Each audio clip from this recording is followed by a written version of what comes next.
এরকম ধরনের গুড়ি পাওয়া যায়, যেটা গুড়ি কিনছি আমরা। এই গুড়িতে এদের ইঞ্চি থ্রেড ট্রেড দিয়া কাটতে গেলে যে সমস্যাগুলো হয়, হ্যাঁ, অনেক চিন্তা ভাবনা করছিলাম যে কাটতে পারি না, এক সাইডে চারটা জায়গা। এরকম একটা বাঁশ যদি আপনি বানায় নেন, নেওয়ার পর এটার ভিতরে যেভাবে ঢুকাই নিতে পারেন, হ্যাঁ, এইভাবে ঢুকায়া তারপর আপনি গুড়িটা যদি এভাবে ফিটিং করেন এভাবে, তাহলে কিন্তু আপনি মোটামুটি কাটতে পারবেন। হ্যাঁ, হাতে ঘুরাইলে মোটামুটি কাটতে পারবেন।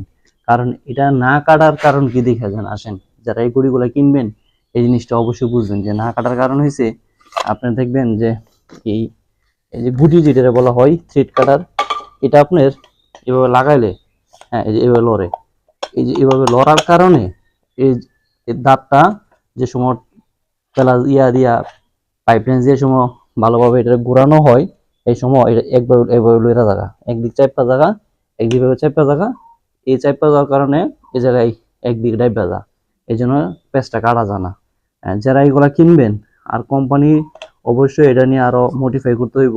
যেমন এটা যদি এই জায়গায় তিনটা নাট সিস্টেম করতো, তিনটা নাট সিস্টেম যেরকম ওই জায়গায় টাইট দেওয়ার মতন টাইট দেওয়া দিলে এই পাইপটা যদি সোজা থাকতো, এই গুটিটা 100 কাজ করতো। কিন্তু এই গুটি কিনে আমরা লস, এই গুটিতে আমাদের কোনো উপকার হয় না, কারণ এই গুটিতে আমরা কাজ করতে পারি না। এইভাবে বাঁশ টাস দিয়া যদি আমরা এই বাঁশ দিয়া ঢুকায় যদি আমরা থ্রেড কাটি, অনেক কষ্ট হয়, কিন্তু থ্রেডটা কি রকম দেখা যায় যে দেখেন, হ্যাঁ, থ্রেডটা এরকম এরকম দেখা যায়, কিন্তু ওই পারফেক্ট থ্রেড হয় না। হ্যাঁ, যদি এরকম বাঁশ ঢুকায়া, হ্যাঁ, বাঁশ ঢুকায়া অথবা এবার বাঁশ ঢুকায় সেটা যদি আমরা থ্রেড কাটি, কিন্তু আমাদের এই গুটিটা যদি আমরা 100 কাজ করতে চান, তাহলে এই জায়গায় তিনটা হোল করতে হইব, হোল করে সেটা নাট মুহুরি সিস্টেম করতে হইব।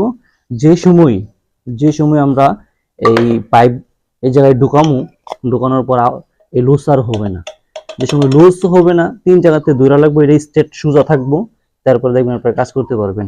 এই ধরনের ভিডিও পেতে অবশ্যই চ্যানেলটি ফলো দিবেন, আর কোনো কিছু যদি জানার থাকে অবশ্যই কমেন্ট করবেন। আসসালামু আলাইকুম রহমতুল্লাহ বরাকাতুহু।